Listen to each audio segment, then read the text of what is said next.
नमस्कार, जय हिंद साथियों। आप सभी का स्वागत है RLG स्टडी यूट्यूब चैनल में। आज की वीडियो में हम बात करने वाले हैं इंडियन प्रेसिडेंट के बारे में, भारतीय राष्ट्रपति के बारे में। आज की वीडियो में हम बात करने वाले हैं विस्तार पूर्वक। तो पिछली वीडियो में हमने बात किया था लोकसभा और राज्यसभा के बारे में कि लोकसभा और राज्यसभा का भारतीय संसद में किस प्रकार से योगदान है। तो भारत का जो राष्ट्रपति है, संसद का अंग होने के नाते उसका भारतीय संसद के प्रति क्या योगदान है और भारत के जो राष्ट्रपति है उसके पद की मान और मर्यादा किस प्रकार से संविधान के अंदर जो है आपके जो है संरक्षित की गई है और किस प्रकार के कार्य और शक्तियां भारत के राष्ट्रपति को दी गई हैं। तो आज की इस वीडियो में हम जो है बात करने वाले। तो दोस्तों, ये जो वीडियो है आपके लिए काफ़ी ज़्यादा वैल्यूएबल होने वाला है, क्योंकि इस वीडियो के अंदर जो बहुत सारे जो आपके ऐसे महत्वपूर्ण पॉइंट्स है, ऐसे महत्वपूर्ण आर्टिकल्स है जो अलग अलग एग्ज़ाम के अंदर जो है आपके पुट किए जाते हैं। तो देखते हैं, आगे बढ़ते हैं राष्ट्रपति के बारे में। तो सबसे पहले, जैसे कि आपको पता ही है कि जैसे हम पिछले वीडियो में बात कर चुके हैं कि संविधान का जो आर्टिकल नंबर 42 है, 52 है, 52 में भारत के राष्ट्रपति के पद का उल्लेख किया गया है कि भारत का एक राष्ट्रपति होगा। ये उल्लेख किया गया है अनुच्छेद नंबर 52 में। तो 52 में क्या बोला गया है कि जो राष्ट्रपति है भारत का वो कौन होगा। पहली बात आपने ध्यान रखना दोस्तों कि जो भारत का राष्ट्रपति वो देश का पहला नागरिक होता है, यानी first citizen of the India. Bharat का पहला नागरिक होता है। तीनों देशों का ये, तीनों सेनाओं का ये प्रमुख होता है। जो भारत की तीनों सेनाएं हैं, जल सेना, वायु सेना और थल सेना, इन तीनों सेनाओं का ये प्रमुख होता है और समस्त देश का शासन राष्ट्रपति के नाम पर ही चलाया जाता है। समस्त जो देश का, ये संपूर्ण भारत का जो शासन है वो राष्ट्रपति के नाम पर चलाया जाएगा। और इसके अलावा जो देश का ये कैसा होता है, नाम मात्र प्रमुख होता है दोस्तों। कैसा होता है, आपका नाम मात्र प्रमुख होता है, जबकि देश का वास्तविक की और आपका जो वास्तविक कार्यकारी जो प्रमुख होता है वो होता है प्रधानमंत्री। उसी तरीके से देश का नाम मात्र जो होता है वो होता है आपका राष्ट्रपति, क्योंकि उसके पास शक्तियाँ सभी निहित होती है उसके अंदर, परंतु इन शक्तियों का प्रयोग अपनी इच्छा से नहीं कर सकता। उसके बारे में हम आगे बात करने वाले हैं। इसी के साथ आगे बढ़ते हैं। आगे अगर हम बात करें भारत के राष्ट्रपति के बारे में, तो जो भारत का राष्ट्रपति है, अनुच्छेद 53 में क्या बोला गया है दोस्तों कि देश की समस्त कार्यकारी शक्तियां राष्ट्रपति में निहित होगी, जिसका प्रयोग वह अपनी इच्छा से नहीं कर सकता बल्कि प्रधानमंत्री और मंत्रिमंडल के परामर्श पर करेगा। जैसा कि मैं अभी आपको बताया कि भारत का जो राष्ट्रपति है उसके पास समस्त शक्तियाँ निहित होती है, उसके हाथ में समस्त शक्तियाँ निहित होती है, परंतु इन शक्तियों का ये जो प्रयोग है अपनी इच्छा से नहीं कर सकता, बल्कि अगर ये प्रयोग करेगा इन शक्तियों का तो अपने सलाहकार जो आपके जो प्रधानमंत्री और मंत्रिमंडल है उनके परामर्श से ही इन शक्तियों का प्रयोग करेगा। इसी कारण से भारत के राष्ट्रपति को नाम मात्र मुखिया कहा जाता है, क्योंकि समस्त शक्तियां होने के बावजूद भी वो अपनी इन शक्तियों का प्रयोग जो है अपनी इच्छा से नहीं कर सकता। इसी के अनुसार अनुच्छेद नंबर 54 में क्या बोला गया है दोस्तों कि भारत के राष्ट्रपति का चुनाव का प्रावधान, कि भारत का जो राष्ट्रपति है उसका चुनाव किया जाएगा। भारत का राष्ट्रपति निर्वाचित व्यक्ति होगा। अब जो भारत का राष्ट्रपति है उसका चुनाव कौन करता है दोस्तों, उसे कहते हैं निर्वाचक मंडल, यानी इलेक्टोरल कॉलेज। इलेक्टोरल कॉलेज में कौन कौन लोग शामिल होते हैं, इसमें लोकसभा और राज्यसभा के निर्वाचित सदस्य शामिल होते हैं दोस्तों, और राज्यों की जो विधानसभाएं हैं उनके सदस्य शामिल होते हैं। सबसे पहले आपने बोलना है कि लोकसभा और राज्यसभा के जितने भी निर्वाचित सदस्य हैं, ध्यान रखना इसमें मनोनीत सदस्य पार्टिसिपेट नहीं करते दोस्तों। जो लोकसभा है, लोकसभा में वैसे भी मनोनीत सदस्यों की संख्या अब नहीं है। पहले 2 सदस्य होते जो राष्ट्रपति अपॉइंट जिनको करता था, अब एंग्लो इंडियन सिस्टम जो है समाप्त कर दिया गया है। इसके बारे में पिछली वीडियो में बिल्कुल विस्तार से बात कर चुके हैं लोकसभा के अंदर।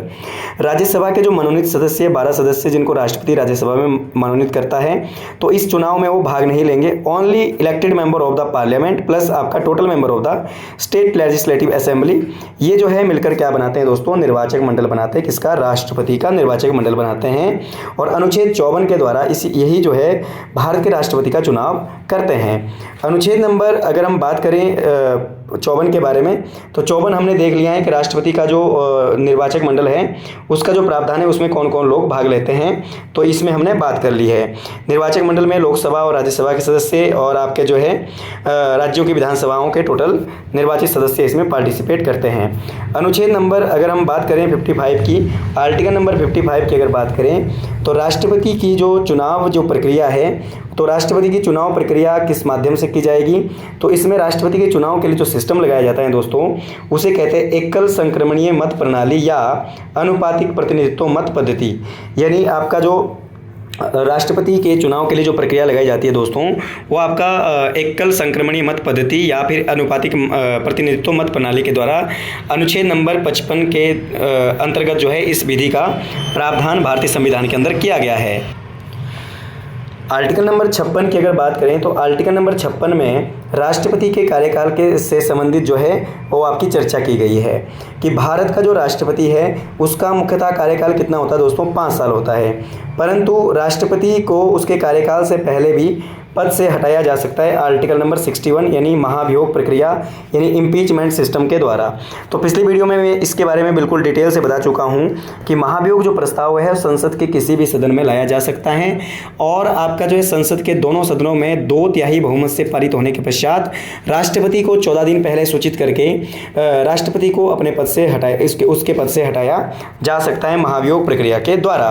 यानी राष्ट्रपति को पदच्युत करने का जो प्रावधान है वो आर्टिकल नंबर 61 में किया गया है। और ये 61 जो प्रावधान है दोस्तों, ये भारतीय संविधान में अमेरिका के संविधान से जो है लिया गया है। ये था आपका महाभियोग प्रक्रिया। तो महाभियोग प्रक्रिया के बाद हम तो संसद के किसी भी सदन में लाया जा सकता है, इसके बारे में हम बिल्कुल डिटेल से बात कर चुके हैं पिछली वीडियो में भी। और ये जो आपका प्रस्ताव है संसद के दोनों सदनों में 2/3 बहुमत से द्वारा पारित होना चाहिए। तो इसके बारे में भी आपको बता चुका हूँ। अगर ये दोनों सदनों में 2/3 बहुमत से पारित हो जाता है तो ऐसी स्थिति में राष्ट्रपति को अपने पद से इस्तीफा देना होता है। तो ये था आर्टिकल नंबर 61 के बारे में बात की। इसके बाद अगर हम बात करें आर्टिकल नंबर 57 की, तो 57 में क्या बोला गया दोस्तों, राष्ट्रपति पुनः निर्वाचन के लिए पात्रता। तो इसका मतलब ये है कि भारत में जो व्यक्ति है राष्ट्रपति है वो जितनी मर्जी बारी चाहे वो चुनाव लड़ सकता है राष्ट्रपति का, जब तक वो उसको बहुमत प्राप्त है, जब तक वो आपका जो है जीत रहा है तब तक वो राष्ट्रपति बन सकता है। परंतु अमेरिका में कोई व्यक्ति जो है, यूएसए में जो कोई व्यक्ति है वो केवल 2 बारी ही राष्ट्रपति बन सकता है, ठीक है। परंतु भारत में राष्ट्रपति बनने के लिए कोई एज लिमिट का आपका प्रावधान नहीं किया गया है। आर्टिकल नंबर 58 में बताया गया है राष्ट्रपति बनने के लिए योग्यता, कि भाई राष्ट्रपति बनने के लिए क्या क्या योग्यता चाहिए।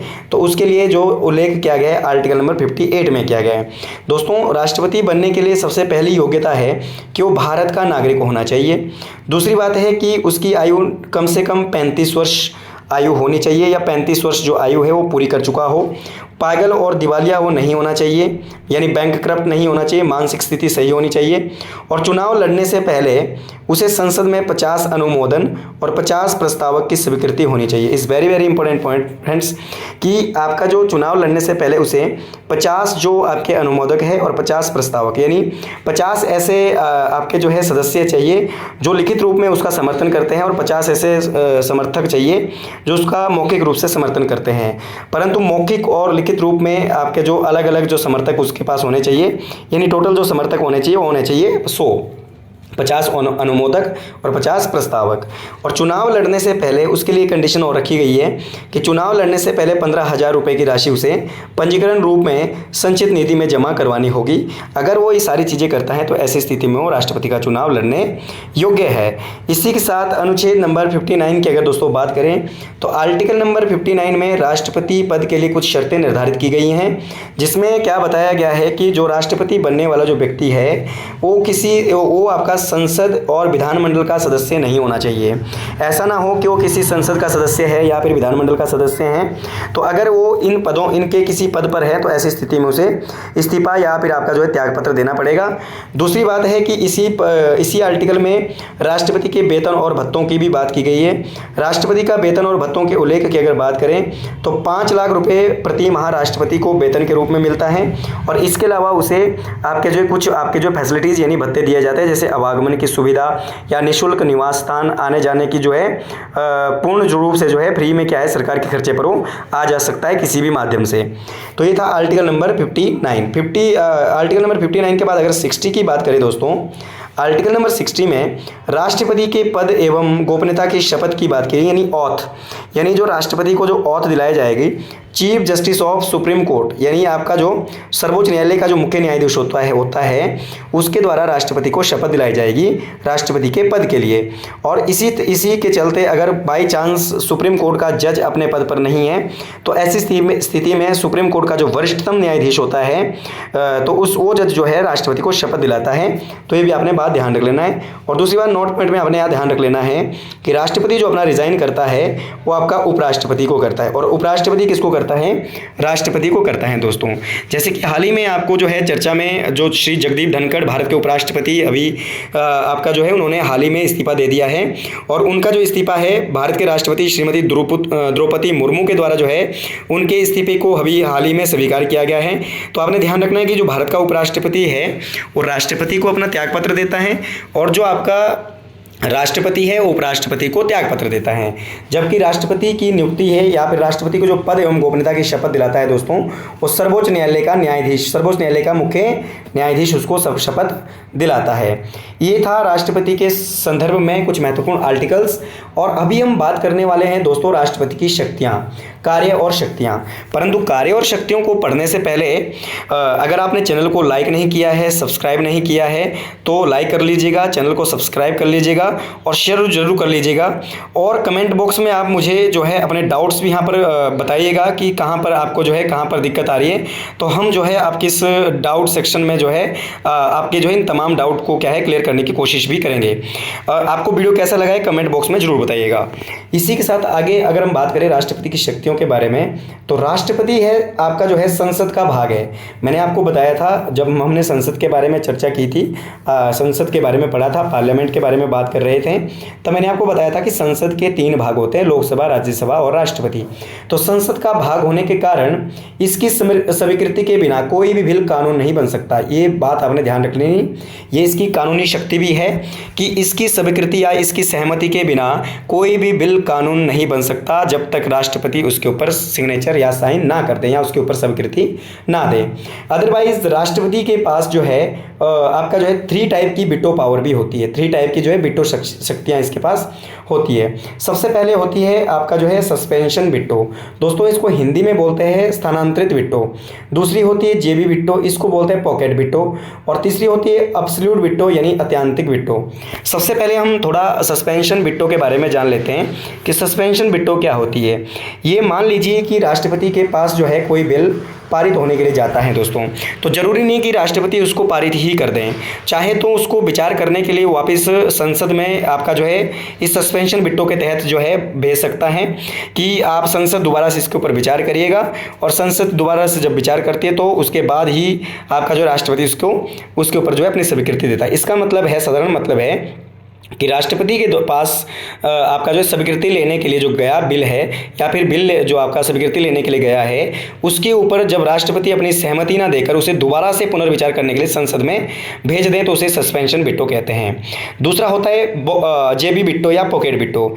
इसका जो प्रयोग है राष्ट्रपति तब करता है जब वो किसी भी बिल के ऊपर अपना आपका जो अपनी स्वीकृति नहीं देता है बल्कि अपनी स्वीकृति अपने पास सुरक्षित रखता है और उस बिल को ना तो वापस पुनर्विचार के लिए भेजता है और ना ही उसके ऊपर स्वीकृति देता है, पूर्ण रूप से उसको अपने पास सुरक्षित रखता है। इसका जो प्रयोग है पहली बार जो है 1986 में डाक संशोधन बिल के ऊपर ज्ञानी जेल सिंह के द्वारा जो है राष्ट्रपति तत्कालीन राष्ट्रपति 1986, ध्यान रखना इसका जो प्रयोग है पहली बार 1986 में ज्ञानी जेल सिंह के द्वारा किया गया था डाक संशोधन बिल के ऊपर। या फिर इसका जो प्रयोग है पेप्सू जो पुनर्गठन आयोग है उसको लेकर भी आपका जो है किया गया था। तो इसके बाद होता है अब्सोल्यूट वीटो यानी आपका जो है अत्यंतिक वीटो। इसका प्रयोग करके जो है राष्ट्रपति किसी बिल के ऊपर अपनी स्वीकृति ना देकर उसे अनिश्चित समय के लिए अपने पास रखता है, ना तो बिल को वापस भेजता है और ना ही उसके ऊपर स्वीकृति देता है, परंतु अनलिमिटेड टाइम के लिए उसको अपने पास सुरक्षित रखता है, चाहे तो 2 दिन के लिए, चाहे तो 1 महीने के लिए और चाहे तो आपका साल भर के लिए। तो इस तरीके से इसका प्रयोग वो कर सकता है। ये थी दोस्तों आपकी जो है veto power of the Indian president. इसके बाद अगर हम बात करें राष्ट्रपति की विवेकी शक्ति। विवेकी शक्ति का मतलब है कि राष्ट्रपति कब अपने विवेक का प्रयोग करता है।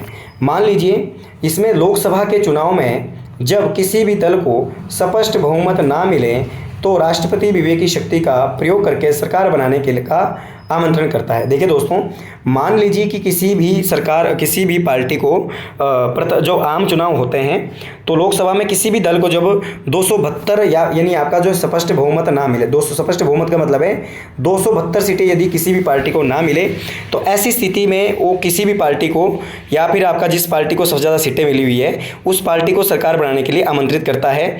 और ऐसी स्थिति में जब सरकार बनती है दोस्तों, तो उसे 6 महीने के अंदर अंदर जो है बहुमत सिद्ध करना होता है लोकसभा के अंदर। अगर वो 6 महीने के अंदर बहुमत सिद्ध कर देता है तो उसकी सरकार जो है आपकी गठबंधन की सरकार बन सकती है। परंतु अगर वो 6 महीने के अंदर जो है बहुमत सिद्ध नहीं करता है तो ऐसी स्थिति में लोकसभा ऑटोमेटिकली भंग हो जाती है। तो इसके बाद आर्टिकल नंबर 72 की अगर बात करें, 72 की अगर बात करें, दंड परिवर्तन या क्षमादान का अधिकार, तो इसके तहत जो है राष्ट्रपति कठोर कारावास को साधारण कारावास में बदल सकता है और आपका जो साधारण कारावास को कठोर में परिवर्तित कर सकता है, या सजा को जो है कम अथवा अधिक कर सकता है, यहाँ तक कि आपका सुप्रीम कोर्ट के द्वारा दिए गए निर्णय को चुनौती भी दे सकता है। यानी राष्ट्रीय सुरक्षा का मामला हो या फिर आपका जो है जनहित में कोई ऐसा आपका जो है केस सामने आ जाए कि राष्ट्रपति ने किसी व्यक्ति को कठोर कारावास की सजा सुना दी परंतु जनता के वो हित में नहीं है, तो ऐसी स्थिति में राष्ट्रपति उसकी सजा को परिवर्तन कर सकता है। तो आर्टिकल नंबर 72 के अकॉर्डिंग। और दूसरी बात दोस्तों ध्यान रखना, राज्य का राज्यपाल भी इस प्रकार की शक्ति वो जो है उसके पास भी सुनिश्चित की गई है कि हाई कोर्ट के द्वारा दिए गए निर्णयों को जो है राज्यपाल चुनौती दे सकता है। तो ये भी आपने ध्यान रख लेना है। परंतु इसके तहत जो है राष्ट्रपति कोर्ट मार्शल आपका जो है वो आपका माफ नहीं कर सकता, क्योंकि सेना का न्यायालय अलग न्यायालय होता है। इसके अलावा अगर आगे हम बात करें आर्टिकल 143 की, तो उसमें आता है परामर्शदात्री क्षेत्र अधिकार, यानी सलाह लेने का अधिकार राष्ट्रपति को है। राष्ट्रपति सार्वजनिक विषयों के मामले में सर्वोच्च न्यायालय से परामर्श या सलाह लेगा, अतः न्यायालय द्वारा दिया गया परामर्श मानने के लिए राष्ट्रपति बाध्य नहीं होगा। तो ये भी आपने ध्यान रख लेना कि अगर सार्वजनिक यानी गवर्नमेंट सेक्टर से संबंधित किसी प्रकार का कोई विषय है जिसके बारे में राष्ट्रपति जानना चाहता है या सलाह लेना चाहता है, तो सुप्रीम कोर्ट के शरण में राष्ट्रपति जाएगा और सुप्रीम कोर्ट के द्वारा दिया गया निर्णय जरूरी नहीं है कि राष्ट्रपति जो है सुप्रीम कोर्ट द्वारा दिया गया परामर्श माने, चाहे तो उसको मान भी सकता है, चाहे तो उसको मना भी कर सकता है। न्यायालय द्वारा दिए गए परामर्श को मानने के लिए राष्ट्रपति बाध्य नहीं है। आर्टिकल नंबर 143 के अंतर्गत इस प्रकार का व्यवस्था किया गया है। नोट पॉइंट अगर हम यहाँ पर देखें, राष्ट्रपति और उपराष्ट्रपति के चुनाव संबंधी विवादों का जो निपटारा है वो सर्वोच्च न्यायालय में किया जाता है। यानी सुप्रीम कोर्ट आपका जो है वो प्रारंभिक क्षेत्राधिकार के तहत, सुप्रीम कोर्ट में भी प्रारंभिक क्षेत्राधिकार होते हैं, अपीलीय क्षेत्राधिकार होते हैं, तो प्रारंभिक क्षेत्राधिकार के तहत जो ये मामला सुप्रीम कोर्ट के द्वारा निपटारा किया जा सकता है। यदि राष्ट्रपति और उपराष्ट्रपति के चुनाव से संबंधित किसी प्रकार का कोई विवाद खड़ा हो जाता है तो उसको सर्वोच्च न्यायालय में सुलझाया जाता है।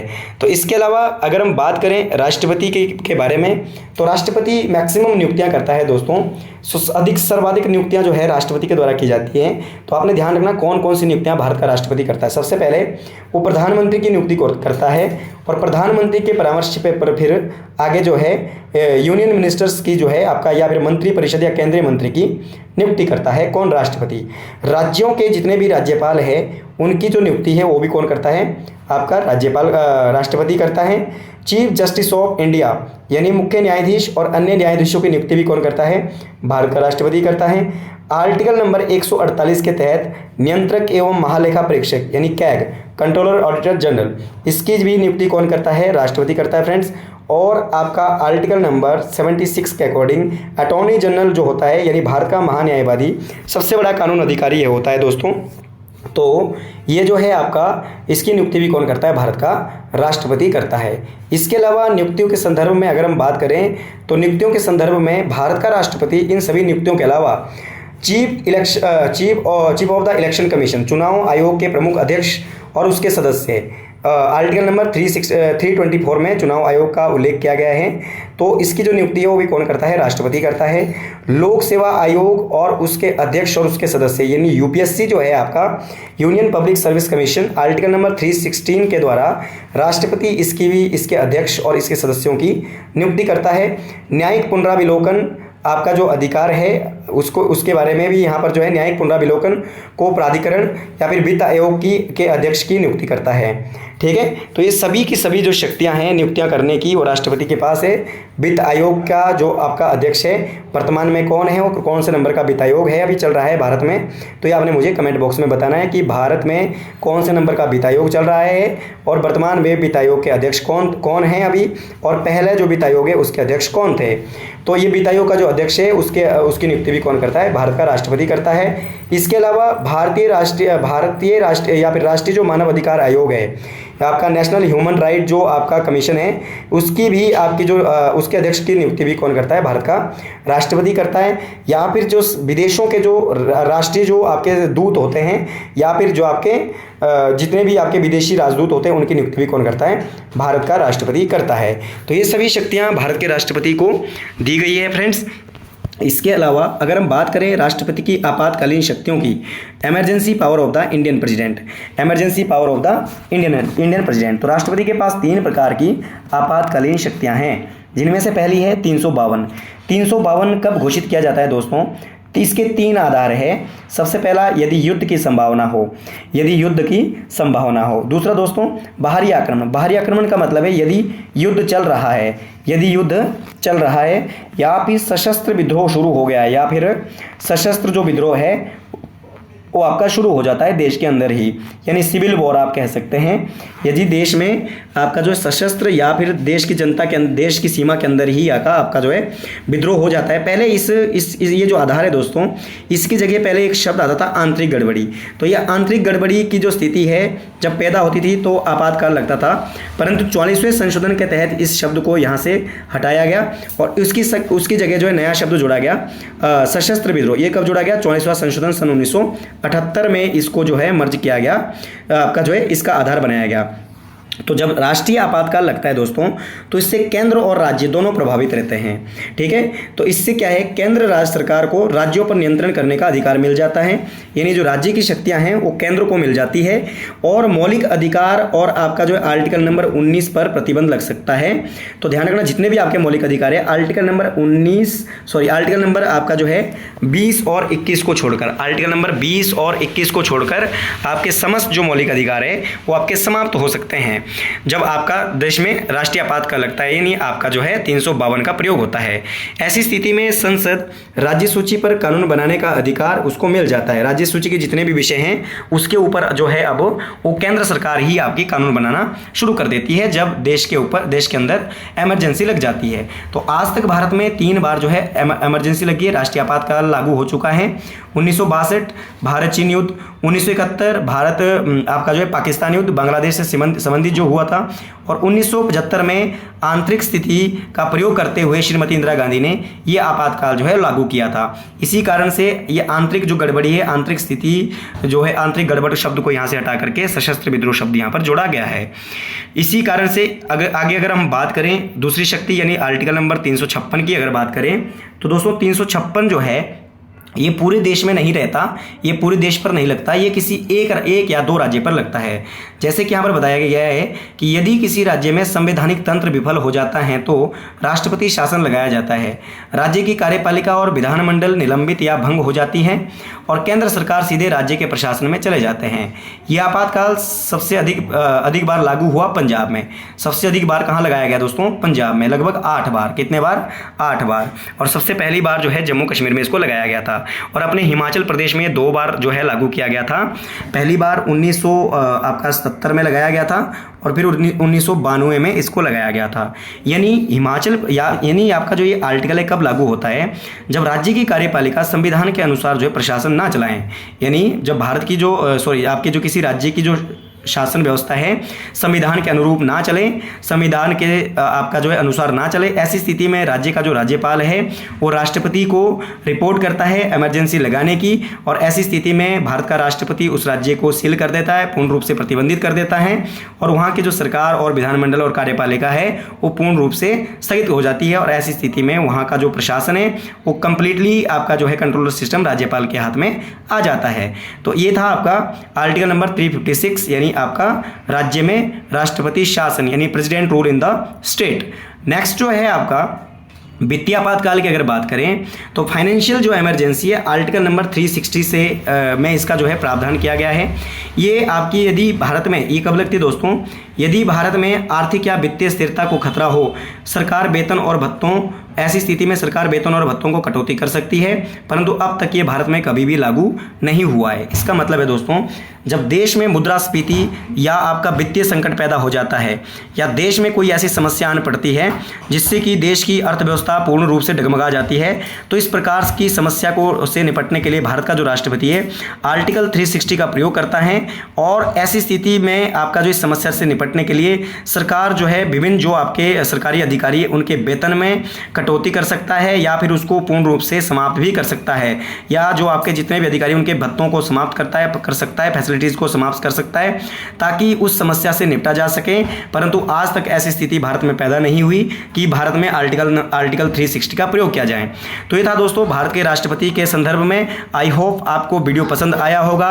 अगर आपको वीडियो पसंद आया है तो आप वीडियो को लाइक कर लीजिएगा, सब्सक्राइब कर लीजिएगा और कमेंट में जरूर बताइएगा कि आपको जो है वीडियो किस प्रकार का लगा। तो जय हिंद, जय भारत, जय हिमाचल।